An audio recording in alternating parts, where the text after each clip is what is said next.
ಕೃಷಿ ಬಿತ್ತನೆ ಬೀಜ, ಗೊಬ್ಬರ ಹಾಗೂ ಕೀಟನಾಶಕಗಳಿಗೆ ಸಂಬಂಧಿಸಿದ ಕಾನೂನು ಅಧ್ಯಯನ ಸಂಶೋಧನೆಯ ಉದ್ದೇಶದಿಂದ ಬೆಂಗಳೂರಿನ ಮಾಧವನಗರ ಬಡಾವಣೆಯಲ್ಲಿ ತರಬೇತಿ ಕೇಂದ್ರ ಸ್ಥಾಪಿಸಲಾಗಿದೆ.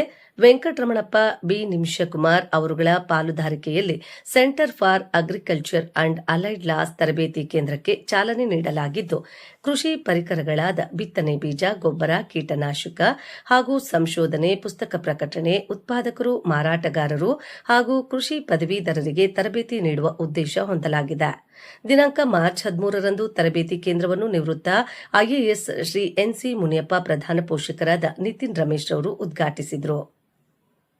ಈ ಸಂದರ್ಭದಲ್ಲಿ ನಿವೃತ್ತ ಐಎಫ್ಎಸ್ ಅಧಿಕಾರಿ ಪಿಸಿರೆ, ನಿವೃತ್ತ ಐಎಎಸ್ ಬಿಎಸ್ ಶೇಖರಪ್ಪ, ಕೃಷಿ ಇಲಾಖೆಯ ಜಂಟಿ ನಿರ್ದೇಶಕರಾದ ವೆಂಕಟರಾಮರೆಡ್ಡಿ, ಕೃಷಿ ಇಲಾಖೆಯ ನಿರ್ದೇಶಕರಾದ ಡಾ ಜಿಟಿ ಪುತ್ರ, ಸೆಕೆಂಡರಿ ಅಗ್ರಿಕಲ್ಚರಲ್ ನಿರ್ದೇಶಕ ಜೆ ಪಾಟೀಲ್, ಅಲ್ಪಸಂಖ್ಯಾತ ಇಲಾಖೆಯ ನಿರ್ದೇಶಕರಾದ ಜಿಲಾನಿ ಮುಕೇಶಿ ಹಾಗೂ ಕೃಷಿ ಇಲಾಖೆ ಅಧಿಕಾರಿಗಳು ಹಾಜರಿದ್ದರು.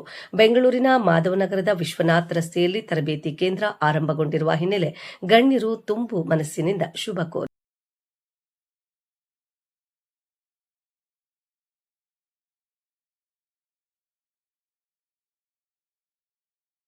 His name is too long, and we take his name so 50 times every day. You know, we say that name so we call him Lisa. V. This initial. Okay. So I told him that, sir, your journey from deputy director to director is happening.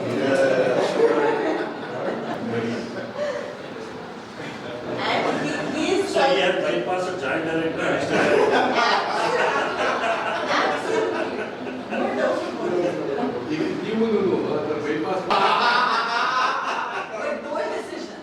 Extremely bold decision of him to have that.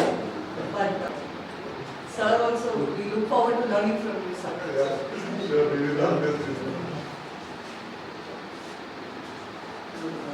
ಇದು ಬಹಳ ಉತ್ತಮವಾದ ಕೆಲಸ ಅಂತ ನನಗನ್ಸಿದೆ. ಕಾರಣ ಏನಂತಂದರೆ, ನನಗೆ ಒಬ್ಬ ಆಂಟ್ರಪ್ರೆನರ್ ಆಗಬೇಕನ್ನೋ ಆಸೆಯಿಂದ ನಾನು ಕಂಪನಿ ಸ್ಟಾರ್ಟ್ ಮಾಡಿದೆ. ಬಟ್ ಸರ್ಕಾರದ ನಿಯಮಗಳ ಬಗ್ಗೆ ನನಗೇನೋ ಅವೇರ್ನೆಸ್ ಇಲ್ಲದೆ, ಇಲಾಖೆಯವರಿಗೆ ವಿರುದ್ಧವಾಗಿ ನಾವೇನಾದ್ರು ಮಾಡಿದಾಗ ಪನಿಷ್ಮೆಂಟ್ಸ್ ತಗೊಳ್ಳೋದು, ಇವೆಲ್ಲ ಸಾಕಷ್ಟು ಸಮಸ್ಯೆಗಳು ಇವತ್ತು ಈ ಉದ್ದಿಮೆದಾರರಿಗೆ ಇದೆ. ಇವತ್ತು ವೆಂಕಟರಮಣಪ್ಪ ಸರ್ ಏನು ನಮಗೆ ಗೈಡ್ ಮಾಡ್ತಾ ಇದ್ದಾರೋ, ಇದರಿಂದ ಆ ಒಂದು ಸಮಸ್ಯೆಯಿಂದ ನಾವು ಹೊರಗಡೆ ಬಂದಿದ್ದೀವಿ. ಯಾಕಂತಂದರೆ ಎಲ್ರಿಗೂ ಎಲ್ಲ ಕಾನೂನು ಗೊತ್ತಿರಲ್ಲ. ಸೊ ಇದಕ್ಕೆ ಅಗ್ರಿಕಲ್ಚರಲ್ಲಿ ಈ ಥರ ಒಂದು ಲೀಗಲ್ ಪಾರ್ಟಲ್ಲಿ ವೆಂಕಟರಮಣಪ್ಪ ಸರ್ ಏನು ಮಾಡ್ತಾ ಇದ್ದಾರೋ, ಇದು ರಿಯಲಿ ನನಗೆ ತುಂಬ ಬೆನಿಫಿಟ್ ಆಗಿದೆ. ಅದರ್ವೈಸ್ ನಮಗೆ ಡಿಪಾರ್ಟ್ಮೆಂಟ್ವ್ರಿಗೂ ನಮಗೂ ಎಲ್ಲೋ ಒಂದು ಕಡೆ ಕಾನೂನಿಗೆ ವಿರೋಧವಾಗಿ ಹೋದಾಗ ಅವ್ರಿಗೂ ನಮಗೂ ವ್ಯತ್ಯಾಸವೂ ಬರ್ತಾ ಇತ್ತು.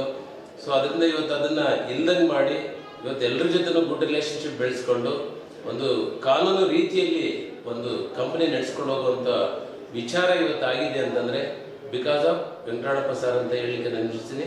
ಆಯಾ ಇಲಾಖೆಗಳಲ್ಲಿ ಯಾರು ಅಧಿಕಾರಿಗಳು ಕೆಲಸ ಮಾಡ್ತಾರೆ ಅವ್ರಿಗೂ ಕೂಡ ಜಾಗೃತಿ ಮೂಡಿಸಬೇಕಾಗುತ್ತೆ. ಯಾವುದರಲ್ಲಿ ಅಂತಂದರೆ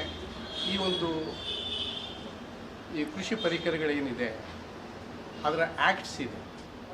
ಫರ್ಟಿಲೈಸರ್ ಕಂಟ್ರೋಲ್ ಆ್ಯಕ್ಟ್ ಇರ್ಬೋದು ಅಥವಾ ಇನ್ಸೆಕ್ಟಿಸೈಡ್ ಕಂಟ್ರೋಲ್ ಆ್ಯಕ್ಟ್ ಇರ್ಬೋದು. ಇದ್ರ ಬಗ್ಗೆ ಒಂದು ಬಳಕೆದಾರರಿಗೆ ಸಾಕಷ್ಟು ಜಾಗೃತಿ ಬೇಕಾಗುತ್ತೆ. ಮತ್ತು ಮಾಹಿತಿ ಬಗ್ಗೆ ಆಮೂಲಾಗ್ರವಾಗಿ ಅಧ್ಯಯನ ಮಾಡಿ ಸಾಕಷ್ಟು LLB ಮಾಡಿ ವಕೀಲರಾಗಿ ಇದ್ರ ಬಗ್ಗೆ ಈ ಒಂದು ಸಂಸ್ಥೆಯನ್ನು ಪ್ರಾರಂಭ ಮಾಡಿ ಇದರ ಮೂಲಕ ಒಂದು ಇಲಾಖೆ ಅಧಿಕಾರಿಗಳಿರ್ಬೋದು ಅಥವಾ ಡೀಲರ್ಸ್ ಇರ್ಬೋದು ಅಥವಾ ರೈತರಿರ್ಬೋದು, ಇವರೆಲ್ಲರಿಗೂ ಕೂಡ ಜಾಗೃತಿ ಮೂಡಿಸೋ ಒಂದು ಕೆಲಸ ಮಾಡ್ತಾ ಇದ್ದಾರೆ. ವಿಶೇಷವಾಗಿ ಈ ಕಾನೂನುಗಳು ಅವರು ಒಳ್ಳೆ ಮಾಹಿತಿ ಕೂಡ ನೀಡಬೇಕು ಅಂತ ಈ ಸಂಸ್ಥೆ ಮೂಲಕ ಉದ್ದೇಶ ಹೊಂದಿದ್ದಾರೆ.